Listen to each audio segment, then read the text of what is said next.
Hi guys and ఇప్పుడు మాట్లాడాలనుకోండి wrestling updates గురించి. First news వచ్చేసి AEW all out pay per view ఈ సండే మార్నింగ్ 4:30 నుంచి స్టార్ట్ అవుతుంది యూరో స్పోర్ట్ ఛానల్లో. సో ఇప్పటివరకు 8 మ్యాచెస్ అఫీషియల్ అయినాయి. సో ఆ మ్యాచెస్ ఒకసారి చూసుకుంటే Swerve Strickland versus Hangman Adam Page in a steel cage lights out match. So lights out match అంటే అబ్సల్యూట్ బ్రూటల్గా ఉంటుంది. No rules, no disqualifications, violence expect చేయొచ్చు మీరు.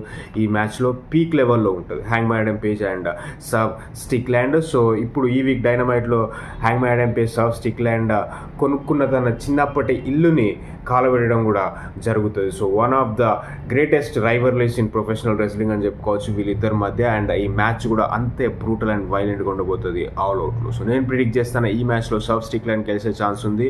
అండ్ నెక్స్ట్ వచ్చేసి Bryan Danielson versus Jack Perry. Bryan Danielson first title defence ఇది. All ఇన్లో తను world heavyweight championship గెలిచిన తర్వాత సో మరి జాక్ పెర్రీ ఓడిస్తాడా? ఒక రైట్ కాల్ అని చెప్పుకోవచ్చు. జాక్ పెర్రీకి ఆ సీఎం పంక్ హీట్ కూడా వస్తుంది, ఎందుకంటే ఏడబ్ల్యూ ఆల్ అవుట్ షికాగోలో జరుగుతుంది కాబట్టి. సో బ్రయన్ డానియల్సన్ 100% రిటైన్ చేసుకునే ఛాన్స్ ఉంది. But very good competitive match అయితే అవుతుంది ఇది.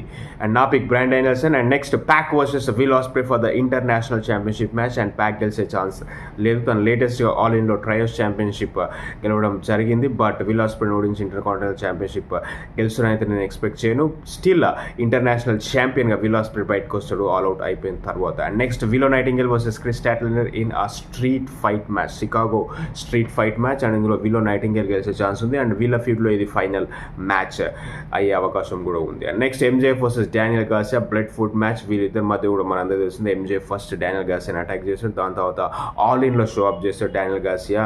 ఒక డిస్ట్రాక్షన్ కారణంగా ఎంజేఎఫ్ అయితే ఆ మ్యాచ్లో ఓడిపోవడం జరుగుతుంది వీళ్ళు ఆస్ప్రేతో. సో దాని తర్వాత week by week Daniel Garcia వచ్చి నువ్వు నన్ను ఆ విధంగా అటాక్ చేసినావు, నేను కూడా నీ నెక్ బ్రేక్ చేస్తా అని అంటాడు. ఆఫీసర్స్ వచ్చి సపరేట్ చేస్తాడు. అండ్ ఈ వీక్ డైనమైట్లో MJF brutal attack Daniel Garcia మళ్ళీ. సో నా పిక్ అయితే డానియల్ గార్సియా ఎంజేఎఫ్ని ఓడిస్తాడని అయితే నేను ఎక్స్పెక్ట్ చేస్తాను. అంత ఈజీ అయితే కాదు, బట్ స్టిల్ ఎలాగోలాగా డానియల్ గార్సియా గెలిచే ఛాన్సెస్ ఉన్నాయి. సో మరి మీరేమనుకుంటారు, ఎంజేఎఫ్ డానియల్ గార్సియా కింద కమెంట్ చేయండి. అండ్ నెక్స్ట్ వచ్చేసి Young Bucks versus Claudio and Wheeler Yuta for the AEW tag team title. So Claudio and Wheeler Yuta new trios champions అయ్యారు ప్యాక్తోని all in లండన్లో. But new tag team champions అవుతారు అయితే నేను expect చేయను. So Young Bucks Matt and Nick Jackson retain చేసుకునే chance ఉంది tag championships. And next Mercedes Moné versus Hikaru Shida for the TBS championship.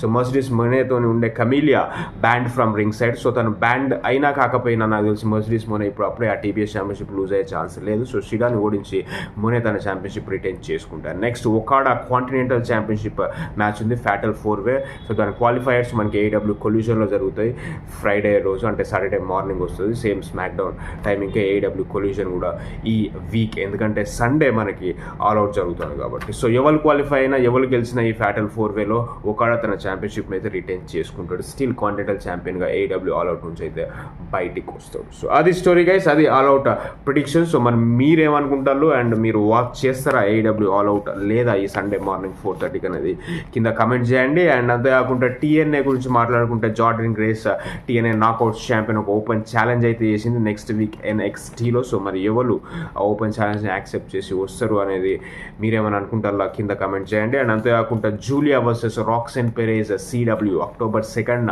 ఉండబోతుంది. NXT CW నెట్వర్క్కి move అవుతుంది and tours చేస్తుంది. ఇప్పుడు రాస్ మ్యాక్డన్ ఎవ్రీ వీక్ వేరే వేరే డిఫరెంట్ సిటీస్కి వెళ్తుంది కదా.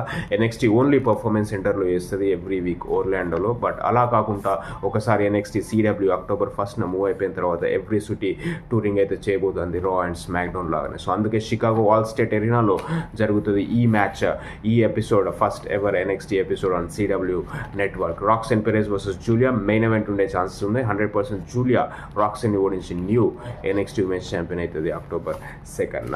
అండ్ దాని తర్వాత episode Randy Orton hometown Saint Louis Missouri Enterprise సెంటర్లో జరుగుతుంది. సో అలాగా మనకి రాస్ మ్యాక్డౌన్ లాగా ఎన్ఎక్స్టీ కూడా అలానే కాబోతుంది October 2nd నుంచి. సో అది స్టోరీ గైస్. అండ్ అవి ఇప్పుడు కొన్ని రెస్లింగ్ అప్డేట్స్. అండ్ అంతేకాకుండా ఒడిసీ జోన్స్ మనకి డబ్ల్యూడబ్ల్యూఈ ఫైర్ చేయడం జరిగింది డొమెస్టిక్ వైలెన్స్ కారణంగా. సో రీసెంట్గానే ఒడిసీ జోన్స్ ఒక 3 weeks or 4 weeks 1 month అయింది అనుకుంటా తను డబ్ల్యూడబ్ల్యూఈ టెలివిజన్ మీదకి వచ్చిండు. వచ్చిండు చాలా గ్యాప్ తర్వాత. అండ్ న్యూ డేతోని ఒక మంచి పుష్, ఒక మంచి మొమెంటం వస్తుంది అని అనుకునే సమయంలో సడన్గా ఒడసీ జోన్స్ ఏడబ్ల్యూ రాష్ట్రం నుంచి డిసప్పియర్ అవ్వడం జరిగింది. సో ఆ డిసప్పియరెన్స్కి గల కారణం ఏంటిది అని వెతికితే మనకు తెలిసింది తను డబ్ల్యూడబ్ల్యూఈ ఫైర్ చేసింది domestic violence. So domestic violence అనేది చిన్న ఇష్యూ కాదు, అబ్సల్యూట్గా అన్టాలరబుల్ ఇష్యూ అది. సో అందువల్లనే ఇమీడియట్గా దాన్ని ఫైర్ చేయడం అయితే జరిగింది. సో అది స్టోరీ గైస్. అండ్ అవి ఇప్పుడు కొన్ని wrestling updates. Thank you so much for watching.